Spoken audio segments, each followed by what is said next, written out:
Dear student, so last lecture discussing about morphological adaptation feature of the Eichhornia plants.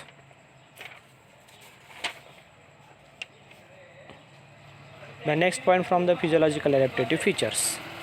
Show your diagram from the Eichhornia plant petioles. तर आपण त्या ठिकाणी इकोर्नियाचे plants आहे त्याचे anatomical structure पाहिलं. TS of anatomy, TS of leaf and TS of petiole. Okay, मग त्यामध्ये आपण पाहतो आहे की फिजिओलॉजिकल थोडंसं त्याच्यामध्ये कशा पद्धतीने इफेक्ट पडतो.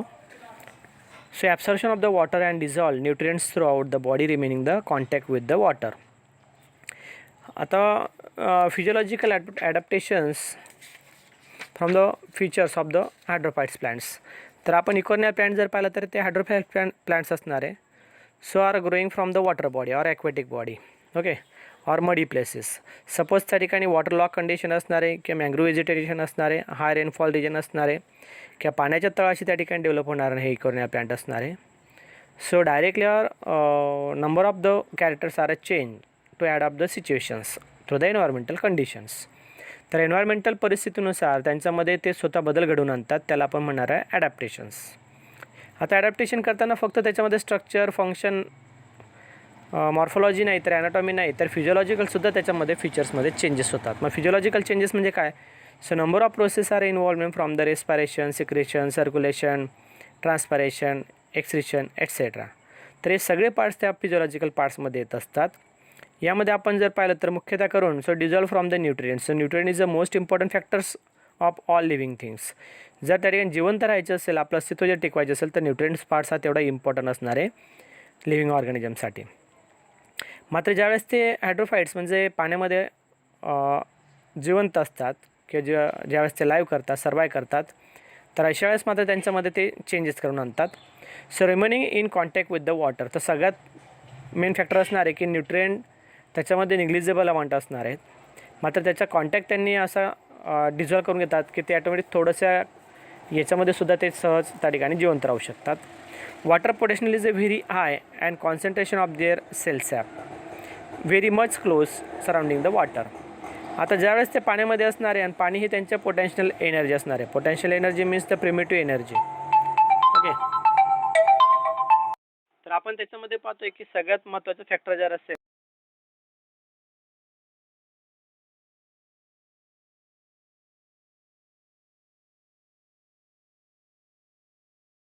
and subaerial parts secrete a mucilaginous substance and remaining under the water.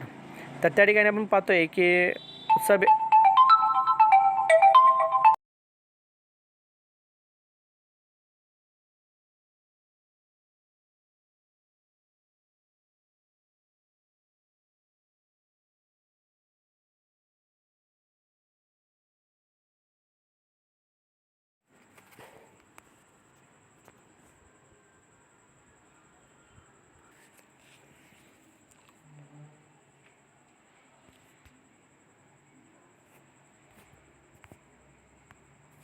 So student sorry थोडासा डिस्टर्ब झाला त्याच्यामुळे. Subaerial parts secrete the mucilage substance to protect the from decay of the plant parts remaining under the water. तर त्यामध्ये आपण पाहतोय की सबएरियल parts म्हणजे काय?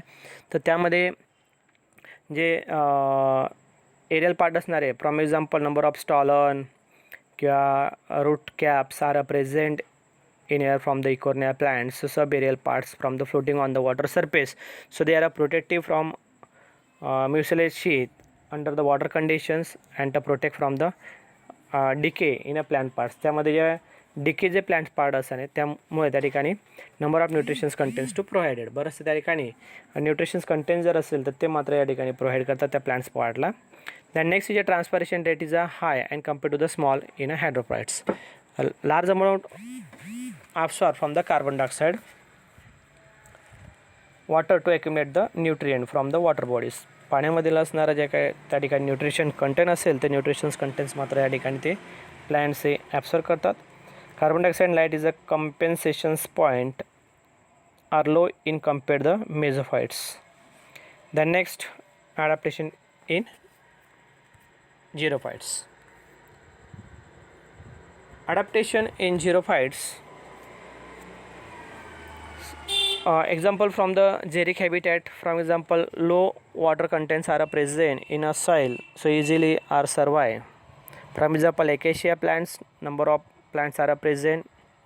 Aloe vera, or sometime from the cactus plants, xerophytic plants, low amount of the waters are present in here to grow a well development. Under the deficiency supply the available in the water called as a xerophytes.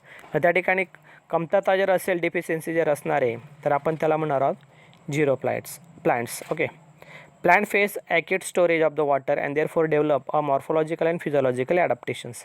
Morphologicals to changes. From example, number of leaf are very small, highly thickness of the leaves. Leaf parts are present, both the sides are small hairs-like structures, or sometimes are growing from the stipules, or sometimes are development from the spines. कधी कधी त्या ठिकाणी त्या लीफला आपण spine आपण development होतो, कधी कधी त्या ठिकाणी त्याच्यावर thickness असणार आहे. Chloroplast are very thickness from the cuticle membrane, are sometimes from the 2 to 3 layers of the epidermis are present. So low rate of the transpiration process. म्हणजे त्या ठिकाणी वॉटर लॉस जर असेल तर ते मात्र कमीत कमी व्हायला पाहिजे. याच्यासाठी त्यांचं जे एपिडर्मी लेअर असेल तर ते मात्र या ठिकाणी थिक असणार आहे. To develop from the adaptations, म्हणजे त्या ठिकाणी ज्यावेळेस पाण्याची कमतरता असणार आहे तर अशा वेळेस मात्र त्यांनी मॉर्फोलॉजिकल पार्ट्समध्ये, म्हणजे सेल्युलर पार्ट्समध्ये, त्या प्लॅन्ट्स बॉडीमध्ये त्यांनी चेंजेस करून घेतलेले असताना आहे. ओके. तर आपण त्याला म्हणणार आहोत, so they are completely are a change. Adaptations in order to survive under the such a habitat, the factor are prevailing under such a habitat are scarcity of water, deficiency of rainfall, high temperature, strong light intensity and high wind velocity.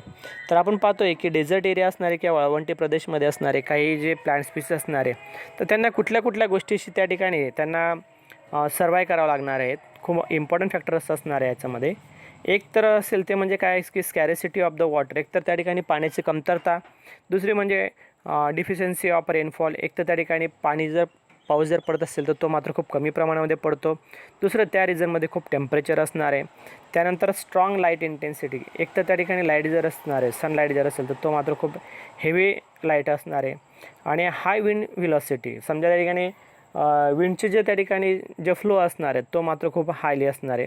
तर अशा याच्यामध्ये जिवंत राहण्यासाठी त्यांनी मात्र प्लांट्सने बऱ्याचशा आपल्या बॉडीमध्ये चेंजेस करून घेतलेले असणार आहे. Morphological, physiological and functional changes. Okay, the adaptations of the plants are mainly in a check of transpirations and survive under a acute storage of the water. सगळ्यात मेन फॅक्टर त्याच्यामध्ये त्यांनी बदल केलेला असणार आहे तो मात्र ट्रान्सपरेशन म्हणजे काय, तर लॉस ऑफ वॉटर वेपर्स. आपल्या बॉडीमधनं त्यांनी कमीत कमी पाणी बाहेर रिलीज केलं गेलं पाहिजे, म्हणून त्या ठिकाणी त्यांच्या पानांमध्ये किंवा स्टेम्समध्ये त्यांनी स्वतःहून त्या ठिकाणी बदल घडवून आणलेला असणार आहे. त्याला आपण ॲडॅप्टेशन असं म्हणणार आहोत. The next point from the morphological adaptation. Morphological adaptation, the plants are developing extensive and deeply penetrating the root system and facilitate the efficiency of the absorption. आपण पाहतो की त्यांचं मॉर्फोलॉजिकल ॲडॅप्टेशन त्यांनी काय केलेलं असणार आहे, तर त्यांचे रूट्स असणार आहे. So roots are penetrate very deep in a geographical area. Geographical म्हणजे काय, तर under the soil conditions very deeply penetrate from the number of the roots are, म्हणजे त्या ठिकाणी जमिनीमध्ये जेवढं त्यांना खोल जाता येईल तेवढं मात्र त्या ठिकाणी रूट्स गेलेले असणार आहे. Then next part from the stems are a stunted thick heavily branch or bushy plants. एक तर त्या ठिकाणी त्यांचे स्टेम जर असेल तर ते मात्र स्टंटेड असणार आहे, खूप छोटं स्टेम असणार आहे. त्यानंतर जे स्टेम असेल ते मात्र थोडंसं जाड असणार आहे. हेवी ब्रँचेस असणार आहे, बरेचसे ब्रँचेस त्या ठिकाणी बाहेर पडलेले असणार आहे. आणि बुशी ॲपेरन्स असणार आहे, जसं आपल्याकडे आपण सुबाबूळ वगैरे प्लांट्स पाहतो बघा, तर त्या पद्धतीचे त्याला खूप पानं असतात, खूप दाट असं असणार आहे, पूर्ण खूप मोठं उंच वाढत नाही, मात्र त्यांचे रूट मात्र खूप डीपली त्या ठिकाणी गेलेले असणार आहे. तसंच मात्र डेझर्ट एरियामध्ये पण असतं. In some cases, the stems grow underground, whereas the other become the hard and woody covered a thick bark. आता स्टेम जर असेल तर त्याचे जे कव्हर असेल, ते स्टेमचे जे कव्हर असेल तर ते मात्र खूप हार्ड असणार आहे, खूप जाड असतं आणि खूप थिक त्या ठिकाणी असणार आहे, टणक असं असणार आहे. लिपमध्ये त्यांनी मात्र थोडासा बदल केलेला असणार आहे. Few xerophytes are the stem become a fleshy. काही प्लांट्समध्ये मात्र त्यांचे स्टेम असेल ते फ्लेशी असतात. फॉर एक्झाम्पल ॲलोवेरा आपण म्हणतो किंवा कॅक्टसचे असणारे याच्यामध्ये लीफ जर असेल तर ते मात्र फायलोक्लेट्स कंडिशनमध्ये झालेले असणारे. From example Opuntia. ओपनशिया म्हणजे काय, ज्याला आपण निवडुंग म्हणतो, त्याचं पानं प्लायले असणारे. So modification from the stem to form from the leaf, तर त्याचं मात्र लीफसारखं त्यांनी फॉर्म्स करून घेतलेले असणारे. Visit type of the reproduction त्या ठिकाणी घडत असतं. Colour of the leaves ill dull, आणि त्यांचा कलर जर पाहिलं तर त्यांचे जो कलर असणार थोडासा डल असतो, अगदी खूप शायनी ग्रीन वगैरे नसतात. तर ग्रेइश ग्रीन असे पद्धतीचे असणारे, म्हणजे त्या ठिकाणी त्यांचे थिक असणारे एपिडर्मस लेअर म्हणून. Leaves either in absent or become a very much reduce in a check in transpiration. आता आपण ओपनशिया जर पाहिलं त्या ठिकाणी लीफ नाही आहे, but stem are modified to formation from the leaf. स्टेमचे मॉडिफिकेशन लीफमध्ये झालेले आहेत आणि त्या ठिकाणी ते फोटोसिंथेसिस करतात. आहे तसं बरेचसे प्लांट्समध्ये आपल्याला पाहायला मिळतात. त्यांचं लेअर असेल ते मात्र थिक असणाऱ्यावर some Nerium, for example Nerium plant जर असेल तर याच्यामध्ये देखील आपण पाहतो की ते प्लांट जर असेल तर त्याच्यामध्ये लॅटिक्स कंटेंट हे प्रेझेंट असणार आहे. Some plants shed their in leaves during the dry periods, आणि कधी त्या ठिकाणी त्यांचे पानं जर असेल तर ते ड्रायही होत जातात. Some xerophytes leaves are very thick leathery and reduce transpiration. Leaves जर असेल तर ते मात्र झिरोफाईड्स असणार आहेत, त्याच्यामध्ये लॅटिक्स कंटेंट प्रेझेंट असणार आहेत, थिक असणार आहेत, पिन्नेटली कंपाऊंड त्या ठिकाणी लीफ असणार आहे. त्यानंतर त्यांचे लीफ जर असेल तर थोडेसे जाड असतात, लेदरी असतात. वॉटर लॉस जर असेल तर ते मात्र खूप कमी प्रमाणामध्ये करत असतात. Than next character from the leaves coated with the wax, आणि त्याच्यावर जर लीव्ज जर असेल त्याला कोटेड केलेलं असणार आहे. रिफ्लेक्ट लाईट, आता कोटेड असल्यामुळे काय होणार आहे, so lights are more light are reflected. बरंचसं लाईट त्या ठिकाणी रिफ्लेक्ट करणार, म्हणजे त्या ठिकाणी लाईट ॲब्सॉर्ब करत नाही.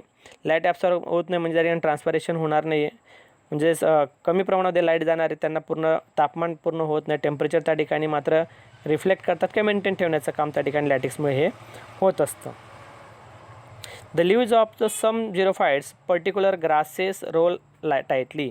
आता ग्रामिनीचे मेंबर जर असेल सपोज त्या ठिकाणी ग्रासचे मेंबर असणारे झिरोफाईड, तर अशा वेळेस मात्र लीफ काय करतात त्या ठिकाणी, तर ते रोल करून घेतात, म्हणजे त्या ठिकाणी rate of the transpiration are reduce. आता त्या ठिकाणी ट्रान्सपरेशन रेट जर त्या ठिकाणी रिड्यूस करायचे असेल तर ते पानं पूर्ण ओपन नाही होत, तर ते पानांमध्ये मात्र काय होऊन गेलेलं असणारे फोल्डेड होऊन जातात, त्या ठिकाणी रोल करून घेतात स्वतःमध्ये. The next is the plant parts such as stems, leaves or stipules may be modified into the thorn and spines. आता या ठिकाणी आपण पाहतोय की लीव्जमध्ये किंवा स्टिपल्स ते स्पाईन आणि स्टिपल्समध्ये फॉर्मेशन होऊन जातात, आणि त्यांचे लिप जर असेल, लार्ज लिप जर असेल तर याच्यामध्ये मात्र बदल करून आणतात, आणि त्याच्यामध्ये स्पाईन्स कधी कधी त्या ठिकाणी स्टिपल्सचे मॉडिफिकेशन होऊन गेलेले असणार आहे. Some xerophytes produce in a perennating buds and their roots. Perennating buds त्या ठिकाणी बर्ड्स फॉर्मेशन करून घेतात, म्हणजे त्या ठिकाणी वाटर जर असेल तर तेही त्या ठिकाणी कमी प्रमाणामध्ये लॉस व्हायला पाहिजे म्हणून. ओके, ठीक आहे. आपण पुढच्या ऑडिओ क्लिपमध्ये आपण कंटिन्यू करू.